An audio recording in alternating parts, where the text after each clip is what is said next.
इमरान खान साहब का स्टेटमेंट जो जारी किया गया है उसमें यह है कि इय्याका नअबुदु व इय्याका नस्तईन, सबसे पहले तो आपने घबराना नहीं है। मैं सारी उम्र में जेल में गुजारने के लिए तैयार हूं, लेकिन वक्त के यजीद के आगे कभी नहीं झुकूंगा। लेकिन मुसद्दिक मलिक साहब की ख्वाहिश पूरी हो गई। इमरान खान साहब ने वक्त का यजीद जो लफ्ज़ है वो भी इस्तेमाल कर दिया। कल उन्होंने कहा था कि यजीद और फ़िरौन का लफ्ज़ क्यों इस्तेमाल नहीं किया और जनरल डायर का लफ्ज़ क्यों इस्तेमाल किया, तो ये आ गया। फिर इमरान खान साहब कहते हैं जी अल्लाह अल हक है, वो हक सच का खुदा है और सब्र करने वालों के साथ है। हम सब इस मुल्क की हकीकी आज़ादी के लिए कुर्बानी दे रहे हैं। आपने सब्र करना है और मेरे साथ मिलकर जुल्म का मुकाबला करना है। डी चौक में दौरे हाजिर के जनरल डायर ने कौम को अपना गुलाम गर्दानते हुए निहत्ते और पुरअमन शहरियों पर बिला इश्तियाल गोलियां चलवाईं। हम इस वाक़े को कभी भी नहीं भूलने देंगे और अपने वर्कर्स और शोहदा को इंसाफ दिलाएंगे। लेकिन खान साहब ने फिर कह दिया जनरल डायर, और उन्होंने कहा जी डी चौक के अंदर उसी तरह का सानिया किया गया जैसा जलियांवाला बाग में जनरल डायर ने किया था। उन्होंने कहा ना इस वाक़े को हम कभी भूलने देंगे और अपने वर्कर्स को और शोहदा को इंसाफ दिलाएंगे।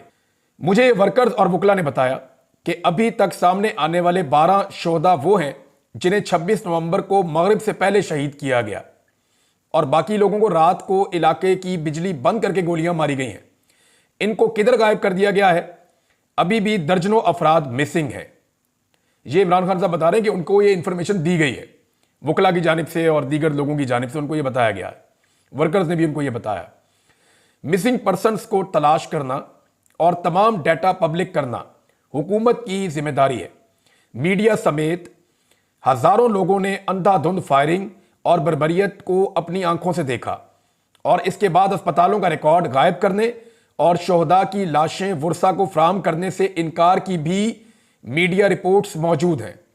हमारा मुतालबा है कि जल्द अज जल्द 9 मई के फॉल्स फ्लैग ऑपरेशन और 26 नवंबर के इस्लामाबाद कत्लेआम की शफाफ तहकीकात और जिम्मेदारान के तयन के लिए आज़ादाना जुडिशल कमीशन तश्कील दिया जाए जिसमें सीनियर तरीन सुप्रीम कोर्ट जजेस शामिल हों। कौम तैयार रहे, मैं जल्द अगले लायामल का ऐलान करूंगा।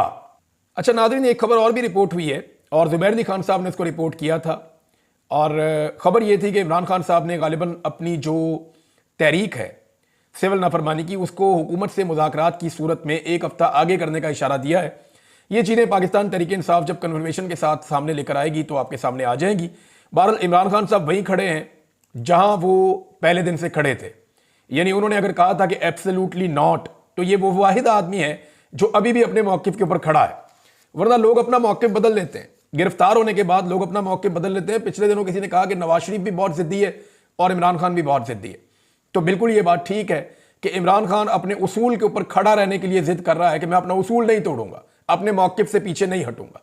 और नवाज शरीफ ने हमेशा गिरफ्तार होते ही डील की जिद की है और इतनी जिद की डील की कि नवाज शरीफ को हर मरतबा डील मिल गई है। कभी अमेरिका ने डील लेकर दी, कभी सऊदिया ने डील लेकर दी, कभी किसी और अरबी मुल्क ने डील लेकर दी, कभी पाकिस्तान के अंदर एस्टेब्लिशमेंट में मौजूद लोगों ने डील लेकर दी। लेकिन इमरान खान साहब जो हैं वो डट गए हैं, वो इस तरह की डील लेने के हक में नहीं है, जबकि दूसरी जानिब नवाज शरीफ साहब जो हैं वो हमेशा डील लेने में कामयाब हुए हैं। इमरान खान साहब ने एक और बात की और इसको फवाद चौधरी साहब ने भी इसी बात को रिपोर्ट किया है। मैं मेरे ख्याल में फवाद चौधरी साहब का जो स्टेटमेंट है वहां से आपको पढ़ के सुनाता हूं, ज़रा आसानी से आपको समझ आ जाएगा। फवाद चौधरी साहब कहते हैं कि इमरान खान साहब से मुलाकात हुई आज 9 मई के एक और जाली मुकदमे में अडियाला जेल हाजिर हुए। इमरान खान से दूसरी मुलाकात हुई। शाह महमूद कुरैशी से भी एक तवील अरसे बाद मुलाकात हुई। इमरान खान, शाह महमूद कुरैशी और मैं तवील अरसे बाद सियासी मुशावरत कर सके। इमरान खान और शाह महमूद के जवान हौसलों से नया वलवला मिलता है। इमरान खान का पैगाम एक ही है कि 500 छोड़ 500 साल जो है वो जेल में रखो, यानी 500 दिन हो गए ना इमरान खान साहब को आज जेल में।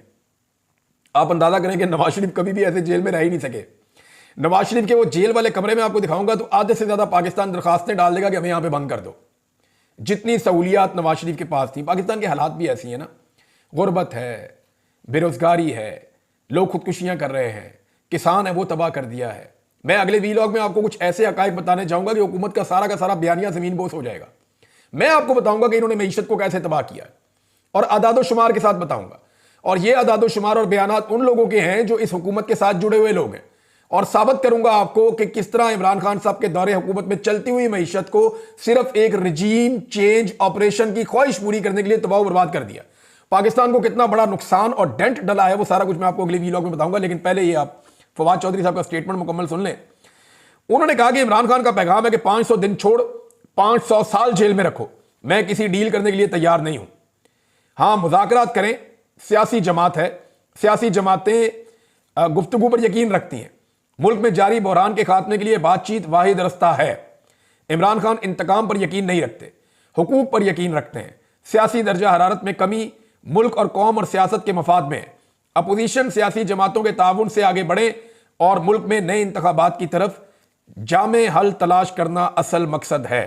ये फवाद चौधरी साहब ने कहा है। लेकिन एक बात जो शेख रशीद ने की है ना, देखिए उनका तजर्बा बहुत ज्यादा है और शेख रशीद साहब ख्वाहिशात भी बाद बयान करते हैं और ये बहुत हम सुनते रहे उनके मुंह से। लेकिन एक बात उन्होंने बिल्कुल ठीक की है कि हुकूमत और पाकिस्तान तहरीक इंसाफ के मुज़ाकरात कभी कामयाब नहीं होंगे। उसकी वजह यह है, देखे ना, मुज़ाकरात में इमरान खान क्या मांगेंगे?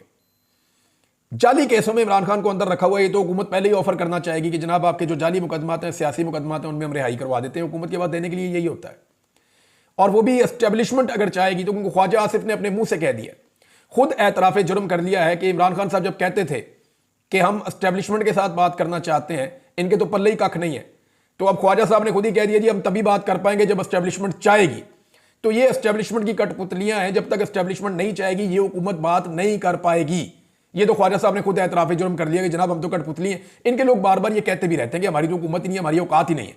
इमरान खान साहब ने बात जिनसे करनी है उन्हीं से करनी है, जब वो उनसे बात कर देंगे तो हम भी चल पड़ेंगे। ये तो मामला है क्लियर।